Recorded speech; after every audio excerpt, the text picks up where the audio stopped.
Welcome everybody to the offseason, going into season number 5.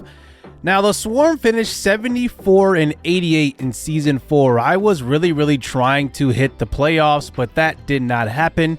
We did improve, but very minimally year over year, going from year 3 to year 4.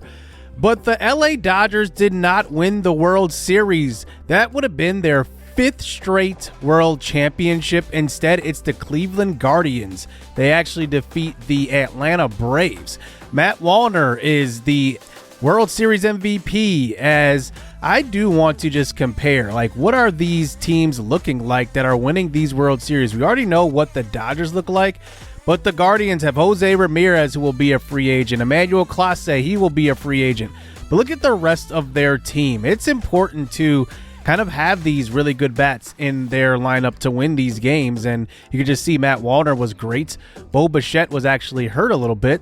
They also signed Luis Arias, but he did not hit well in the playoffs. So, you know, going into this offseason, I really do want to emphasize really improving our bats in a pretty big way. Now, we do have a couple of openings in our coaching staff. Carlos Febles, I believe, Febles is going to be available here to sign, so we will offer him a manager deal. Now, how I usually do this for our staff, I usually get 2 A's, 2 B's, and 2 C's just to kind of even out our coaching staff and obviously like bring out, you know, more of a realistic type of staff. Like, not everybody's going to be an A in an organization, so I want to keep that in the game as well. Like, everybody has strengths and weaknesses. So going into the offseason, we need to make sure that we re-sign the correct guys and not put out too much money here in this phase. You know, there's a couple of guys that are interesting, like Jesus Sanchez. He was hurt, so I just want to see what he's going to be asking for going into the offseason. We did acquire him a little bit before the trade deadline, and he's asking for $10 million. To me, that's a little too much for Jesus Sanchez. Maybe if he was discounted, I might consider it. Alek Thomas is hitting free agency and asking for $13.8 million. That's definitely not going to happen. Dennis Santana is an exclusive free agent, and Santana has been great since we've acquired him. You can just see his numbers the last couple of years, and really dating back to 2025, like, he's been excellent. So I do want to re-sign him. He is still 32, which is pretty young for a reliever. I wouldn't say young, but it's not very old. Brandon Woodruff is a free agent. Now, he was making $25 million a year. He is now asking for half of that at $12.5. That's actually pretty reasonable, to be honest with you, but I'm just probably not going to sign him at that number. We'll see like what his market looks like in free agency if I do decide to go after him. Trent Thornton is also another guy that I do like. The issue is he's declining very rapidly. However, I still think in a declining kind of state of his career, he's still probably really good.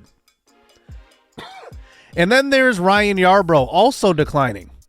Now, these numbers are excellent. Even when he was declining, it's just like very interesting. Some relievers end up, even with bad overalls, doing very well. Look at the last 3 years. I mean, he barely has over a 1 whip, and he pitched 90 innings last year. So he's just interesting. I'm going to keep my eye on him in free agency, but every single player hits free agency that we had as an exclusive right free agent. Carlos Febles, I'm going to go with Febles, does not agree to the contract to be our manager. So we go after Jason Michael. Now, one thing I like about Michael, though, +2 power, +2 fielding. I think that what we're going to be doing going into the season, I'm going to adjust the sliders a little bit for fielding because I have not seen many fielding errors. So I'm going to adjust that. So +2 fielding is going to be very important. And we offer him a 4-year, $20 million deal. Now we move on to our arbitration players. This is a lot more easier because I like all of our arbitration players for the most part. Sal Frelick, I'm going to offer him an $8.4 million deal. Julian Aguirre, the CPU actually signed him last offseason. I don't know why they did. I don't even know how that happened, but he ended up on the roster. But I'm actually going to release him. Ben Rice is only his salary is only $900,000, so I would just give him a $20,000 raise. That's pretty good for Ben Rice. Luis Lara, also pretty cheap in arbitration, $780,000. So I'll give him a $20,000 raise.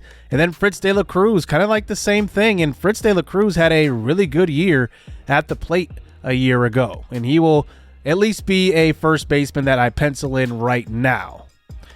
So let's enter free agency and look at this free agent class. We all know we were expecting a big class. And number one will be Gunnar Henderson, 98 overall.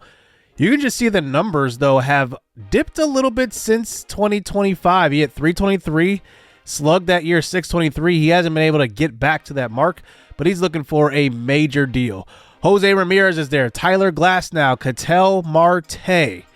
A lot of offense here. A lot of players, 90-plus overall, which is definitely going to be something that we are kind of rubbing our hands and looking at, because there are a lot of players I do like, even at the top. And this year, we are going to open up the pockets a little bit. Now, our budget is going to be a little bit larger. I want to land in kind of the 10 to 20 range as far as MLB payrolls go. And that's kind of where I want to land with this class. So I don't think we're going to ever be a top 10 market team because it's Utah. But I do want to spend a little bit of money. I don't want to be completely cheap. So we are going to have a good mix of younger players and older players. I was curious on Ronald Acuna. He ended up signing a 10-year, $396 million deal, so he is not on the market. But let's just talk about the guys I am interested in. First, O'Neal Cruz. And one thing to note, if a qualifying offer is made, that means we will lose our first-round draft pick. So we do need to be careful with the guys we do offer a contract to that have that kind of designation to them. Now, O'Neal Cruz used to be a shortstop, and I think if I were to offer him a contract, it would definitely be to be a shortstop for us, not necessarily a center fielder. Now, looking at his numbers, though, and one thing I wanted to do in this offseason is really get a really good lineup going. And O'Neal Cruz only hit 275 last year, OPS at 830. That's actually above average. However, if you look at his year over year, he has historically not been a great hitter. So I'm going to add him to my list just to have him. But I've talked about this a little bit earlier, and Royce Lewis has been a target of mine for the past year or so. I knew he was going to be hitting free agency. He had the best year of his career last year, won MVP, won every single award you can possibly win. He was an all-star. He was the home run champion, meaning he led the MLB in home runs. He's got awesome power. He's just going to be a fun player to play with. He hit 48 home runs a year ago. And I just look at year over year. You know, he always slugs really well. His average may not be, 300 every year, but the guy's going to hit home runs. And that's one thing that I am valuing in his game. And it would also give me an opportunity to fill in a position that I have just not been able to fill with much success, and that's third base. We just haven't had a productive third baseman. So these are the first two guys we will add to the board. And like I said, I think that, Royce Lewis is going to be our top target right now. But I think we still need to add some pitching too. We talked about offense a lot. Now, we do have Johnny Francisco, who we drafted last year, and he is amazing. We all know he's going to be really, really good in the future. However, I'm thinking I'm going to take the more traditional route, going through the minors and then getting him ready for the MLB The Show. But I do have guys that are here and kind of bordering the MLB, our starting rotation. Miracle Macklin's one of those guys. But I do want to add another lefty. That is going to be our big, target as far as starting pitcher. Now, Framber Valdez is there. He's got a qualifying offer. Christopher Sanchez, he is also a free agent. And looking at his numbers, I actually like him a little bit more than Framber Valdez. And then there's Cole Ragans. Now, Ragans, out of all of these pitchers, probably is my favorite. He has a lot of quality starts to him. I know what you're gonna. I know what I'm gonna get out of him. If I, put him into our rotation, he's gonna be a staple for years to come, and he is a really, really good lefty.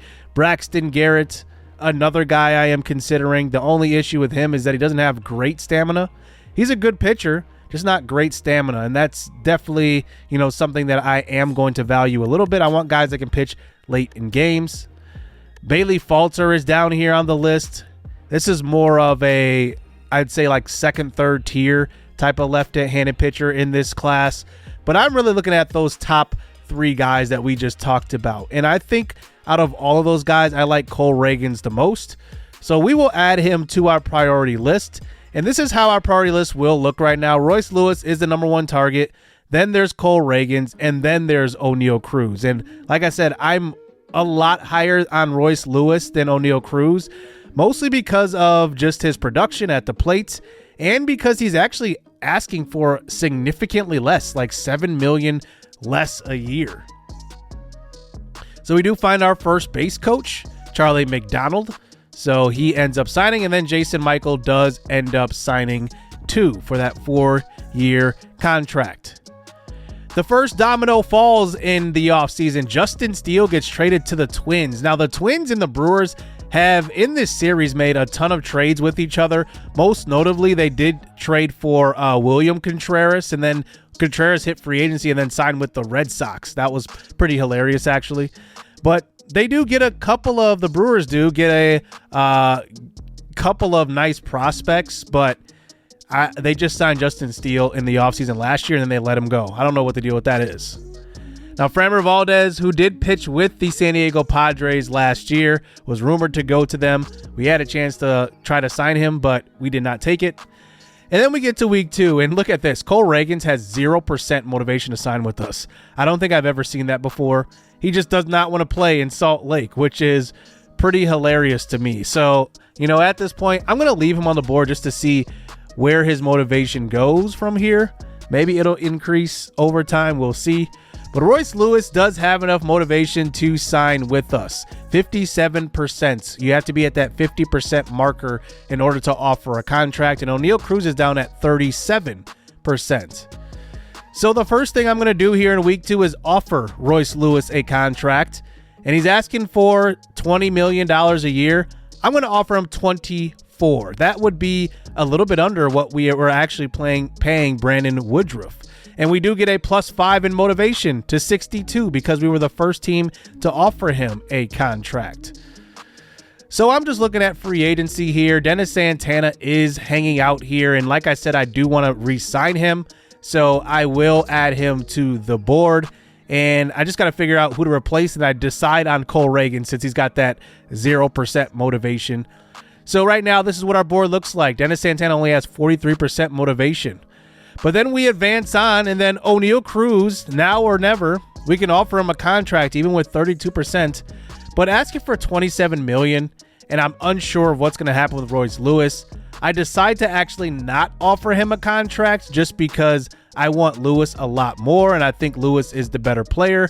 And then Oneil Cruz ends up signing with the Nationals, so we won't even see him pretty much at all in this series unless we have, a series with the Nationals. They're not even in our division, so I'm not too mad about that. But he gets actually 2 more years than what he asked for.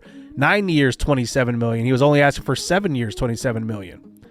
Christopher Sanchez signs with the world champs here. 4-year, $111 million. And then we get hit with this. Royce Lewis, now or never. Well, we had to offer him another contract, and we offered him before 7 years, $24 million, but I'm going to max that out. We can't go higher than 25.75, but I'm going to max out the years at 9 years, and then we'll see what the decision is for Royce Lewis. 9 years, $25.75 million. We'll see if he takes it.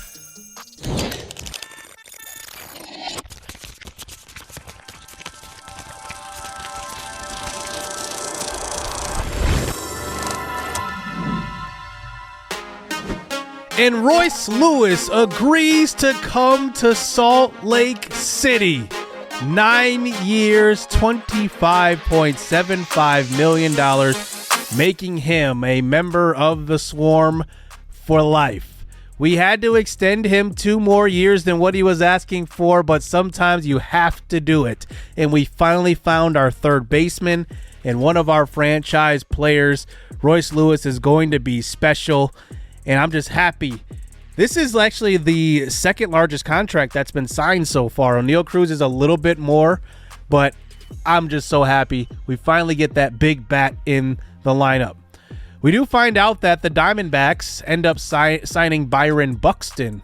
And Buxton has been interesting in his career. I'm actually surprised that Arizona would do this. It's only a 1-year deal, but I guess they wanted to replace what they saw in Jake McCarthy in center field. But then that opens up some other free agents here, and we have a couple of guys I want to note that we are going to be keeping an eye on. CJ Abrams is one of those guys. Used to play for the Nationals, but in this series, he actually got traded to the Seattle Mariners. He played there for 1.5 years. And look at the home run totals. He's not hit less than 20 home runs in now 5 straight seasons. And I think home runs is one of those categories where we need to greatly improve. Royce Lewis is going to definitely help with that. But I do want to add some more power to this lineup. The Dodgers signed Ketel Marte. What's new? Another year, another big signing for the Dodgers. I mean, I don't know how they do it. Now, they did sign Pete Alonso a couple of years ago. They signed Lars Nootbaar last year, and now it's Ketel Marte. Tyler Glass now goes to the Phillies in a big move, going from coast to coast. So we do have enough motivation to offer Dennis Santana a contract, and I kind of know how this process goes. Like, if you do keep lowballing them, keep getting their motivation up, you can eventually get them on a lower deal. So that's what we will hopefully do with Santana. But we're not done adding to the offense. Christian Yelich is a free agent. I think he's probably the most interesting player on the market because he is 37 years old, like very old. But look at the production. Yes, he's declining in his ratings, but his production is not at all. I mean, look at these numbers. He's got an on-base percentage in the low three or the high 300s. And then he's getting on base and stealing bags. He's got like 25 stolen bags a season. That's insane. So I decided to add him to the priority list to possibly be a DH for us. He will not be playing in the outfield if we do sign him, but I think he's a great bat. We find out Framber Valdez does finally commit to the Padres. I've never seen it where it's a now or never and they don't sign, but that's what happened with Valdez. Yordan Alvarez signs with the Mariners. So the Mariners actually replace CJ Abrams, who is here, with Framber Valdez, with who we just saw. And I think that Yordan Alvarez is great, but CJ Abrams is like a lot younger. I think that Abrams probably would have been the smarter, signing for them, but I guess now we have a chance to offer a contract to Abrams, but I do want to first, before offering a contract to Abrams, he's asking for $18 million a year, to look at pitching still, because that is still a big need for us. We do need some more pitching, and I don't want one of these big fish to sign with another team before I get a chance to offer them. Logan Webb is interesting. Like, look at the quality starts. Like, he is just so good. The numbers are consistent. He had a 103 whip last year. That's just ridiculous. And if I can get him to sign with us, that would be huge. Dennis Santana with a contract decision, and he does not like that we lowballed him. And look at this, the LA Dodgers going after Jose Ramirez, but he does not sign with them, thankfully. Logan Webb, 19% motivation to sign, so it's better than the 0 we got from Cole Reagans. However, we're still kind of far away from being able to offer him a contract. We do decide to, send that contract in for Dennis Santana, and now we finally have enough motivation for Christian Yelich. I guess moving closer to home for him, he is from California, is an ideal situation. I'm going to offer him $13 million just for 1 year to be the DH. After that, I don't know how sharply he's going to decline, so I think 1 year is very, very fair. More dominoes fall, though. Spencer Torkelson was a free agent. He goes to the Guardians. Wow, the Guardians just getting better and better after winning a championship. I think they're trying to win multiple championships. We do get a call from Christian Yelich, and he says he's going to sign. So we do sign a DH, and those are two big bats in our lineup. Christian Yelich and Royce Lewis being added, with Yelich taking over for that DH spot. We did have Ryan O'Hearn there for a lot of the year last year. It just hasn't worked out, and he's aging, so he's just going to be like a backup first baseman at this point. But now we get into the draft lottery, and we end up actually dropping a spot, so we will be picking number 9 in the draft. I will be doing draft discovery a lot differently going into this next draft, because I didn't think I did a great job in the last one, but we did get lucky there getting Johnny Francisco. Kyle Bradish ends up signing with Seattle. And now we hop into the Rule 5 draft. We have the number 8 pick, and I'm interested. I'm interested in selecting a player here. And, you know, there are a couple of positions that I do kind of value here, and it's kind of pitching more so, and then maybe like depth outfield or depth infield. So we're going to look at all those positions in this Rule 5 draft. And Julian Aguirre is available there to select. There are a couple of starting pitchers who are here. Nobody that I really love, though. I'm just going through the list. I don't see anybody that I could really potentially have as a starter. But in the bullpen, you know, relief pitchers are, you know, kind of lower overall than MLB The Show 25. So I don't really pay too much mind to that anyway. Sam Long is here. He has not pitched at the majors in a while, so I'm not really sure. But then I like guys that really have one attribute that is elite. And Seth Martinez has a pitching clutch at 94. That tells me that he's going to pitch in very clutch situations and be able to get out of jams. So I think that's very, very valuable to have in your bullpen. And I think that seeing that he's very cheap, I'm going to go after Seth Martinez and draft him here at $400,000. That's a pretty cheap signing. Just call that a free agent signing. That's actually really good. We get news that CJ Abrams signs with the Detroit Tigers. So while we are trying to, you know, go after pitching, he does not wait. He signs with the Tigers. The Mets end up getting Jose Ramirez. So he does not go to the Dodgers, which is a great sign. And then the number 1 free agent, Gunnar Henderson, goes to the Red Sox. The Red Sox are loading up for a championship run. They have spent a lot of money the last couple of off seasons.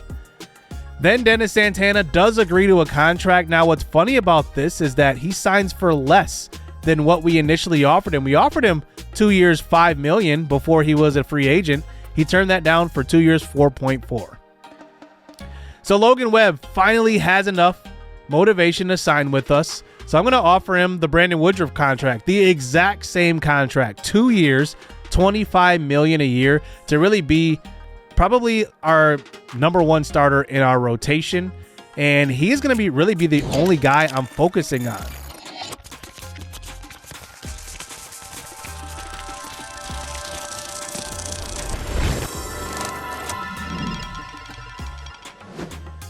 But Logan Webb ends up signing with Tampa Bay. 4 years, $23 million. So he signs for less money, but a longer deal. And I guess if you really want these guys, you got to give them the length on the contract. That is like a big motivator to sign. And he ends up signing with the Rays. So we definitely miss out on that deal. So we have to go after some other pitchers that are available. Luis Gil is here. Now, I don't like him as much as I loved Webb, but he is 30 years old, one of the younger pitchers on the market, so we do have to consider that. Pablo Lopez is here. George Kirby is also here. Kirby, though, is probably way too expensive for us. He's asking for close to $40 million. Well, it says 33 there, but I'm sure he would go for like $40 million. Shane Baz is also here. I do like Baz a lot because he is 29. He's a lot younger than the other free agents on this market. I decide to add him to see what he would want. And then we get a call from Brandon Woodruff's agent here. 94% motivation to resign with the Swarm. Now, remember, at the beginning of this episode, he was asking for $12.5 million. Now, I don't think I want to sign him at 12.5, but if we can get him around 10 million, I think this is like a pretty good deal. He's declining, but I would only sign him to 1 year. And that's exactly what we're going to do. 1 year, $10.43 million to have Brandon Woodruff probably at the bottom of the rotation. That's an excellent number 5. Remember, just a couple of years ago, he was our ace. If we have him at the 4 or 5, that's excellent. I mean, he is a really good pitcher still putting up pretty good numbers. We have enough motivation to sign Shane Baz too. So I'm going to offer him a 2 year, $23 million. So here we go, a contract decision, and he signs with the Brewers. This is hilarious. The Brewers just traded away Justin Steele, and then they replace him with Shane Baz. I don't know how they do it, but they do it. And we miss out on yet another pitcher. But good news, well, not really. Brandon Woodruff declines our offer. but at least he declined it and did not sign with another team. That would have been devastating. So I have to pivot here. I do still keep, Woodruff on the board, and I want to offer him the same contract to see if he ends up signing. But Ryan Pepiot is here. Pepiot, to me, and I didn't even notice that he was here all along, might be a better option than Shane Baz. Only because, I look at Pepiot as a guy that's going to probably be very, very good and go late in innings. And like I said, that's something that I do value as far as pitchers' values go. 31 years old, too. Like, he's not too old. He's asking for 4-year 21, but we'll see what he actually gets. George Kirby, like I said, that number goes up to $40 million. He signs a 8-year $38 million. I knew I had no chance of getting him, so I didn't even try to add him. But look at Ryan Pepiot. Here in week 14, his motivation to sign is 88. So I look at, what we gave Brandon Woodruff last year, and we're so late in the game that I don't have to necessarily give him the years that he's demanding. So I give him more money, but less years. So he's asking for 4 years. I give him 2. He's asking for 21. I give him 22. So we'll see what happens here. Brandon Woodruff does end up signing that contract. We get him way cheaper. So he was asking for 1 year, $12.5 million at the beginning of this episode. Then he was asking for 13. We got him at 10. And then Ryan Pepiot ends up signing here. So we've signed Woodruff, Pepiot. We've also signed some offense in Christian Yelich and Royce Lewis. I just like what we're doing here in the offseason. Even though we didn't get our first choices, we ended up signing some really good pitchers. Pepiot is now inserted into this rotation, and just look at it. Pepiot, Esteban Calzado, the kid, 21 years old. Kevin Hopp, who just came off of a rookie year. Johnny Hood is still there. And then Brandon Woodruff. The big problem, though, is that we did not sign a lefty yet. And I'm not interested in signing any other pieces unless we, make a trade for one. So we've signed quite a bit of money here. We've spent quite a bit of money, I should say. $123 million. I would be okay if we stayed under 140. So I want to be a mid-market team, and 140 is very, very reasonable. TJ Friedel is also here in free agency. He's interesting. 81 overall. I do want to still add a potential outfielder or a middle infielder. Jesus Sanchez is still here. He's making, he would be making $11 million, about $10 million. Maybe I can get him for cheaper here since he's still hanging out. But I do look at the middle infield, and it is a little, wouldn't say terrible, but it's just like average. We have an average middle infield, but we do need to sign another outfielder. Now, I did some browsing around, and I happened to come across the Tampa Bay Rays and came across Michael Vigil. Now, if you remember, throwback to season 1's draft, Michael Vigil was one of the 2 players we were considering drafting. It was Michael Vigil, and it was Esteban Calzado. We went with Calzado, but if you look at what Vigil has done with the Tampa Bay Rays throughout this franchise, 227 in his rookie year, hit 257 in year 2, and then 206 last year. And because of that, he has fell out of favor with the Rays. So the Rays are a team that usually draft really well, but it looks like Vigil may be a bust for them. And I'm thinking that we could probably trade for him and get him extremely cheap. Vigil has great defense, and that's one of the reasons why I was considering drafting him in the first place, as well as having a really good clutch bat. And I think that maybe given a second chance with the new organization, I could get some life out of him and maybe revitalize his career. He hit 22 home runs just 2 years ago, and one of the things that, I wanted to improve this offseason was the home runs. Like, we need to drive in runs and, really use the long ball. So Michael Vigil, I'm going to add him to our trade board. But one thing that is interesting, their number 1 need is third base. And what did we just do here this season? We signed a third baseman in Royce Lewis. That basically makes Cam Smith, who's sitting behind him, very expendable. And 1 for 1, they are interested in this deal, which is pretty great. But I want a little more.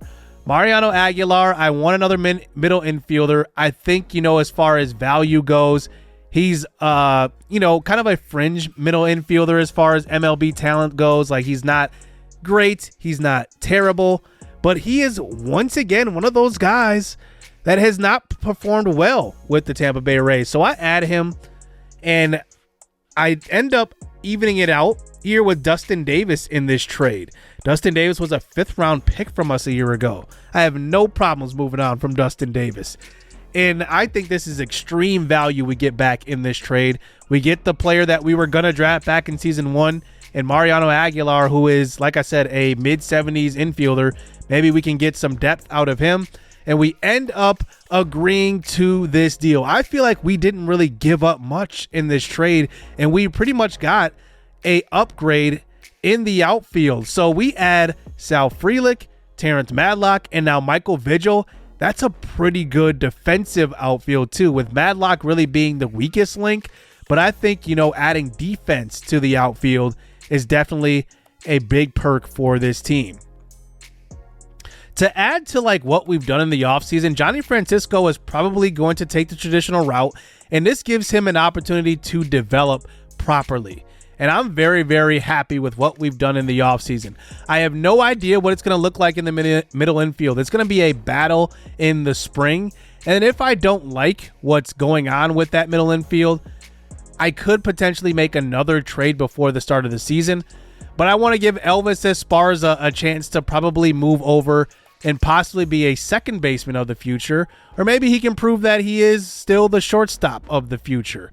We'll see, but he is still 19 years old. I was thinking about actually developing him in the minors a little bit more and just moving him down, but he's already played a year at the MLB level. I at least want to give him another shot here because he can score runs, and that's one of the things he does extremely well. So that will do it for the offseason, and I think that we've done great this season, and I think that we are poised to make a playoff push, and I think we made dramatic improvements. Let me know what you guys think down below. What do you guys think this team is capable of? I really do think the division is probably far-fetched, but a wild card spot I think is in our cards. Let me know down in the comment section below. Let me know what you guys thought of this offseason. Hit subscribe. Hit that like button. Stay tuned. Let's get it. Let's go.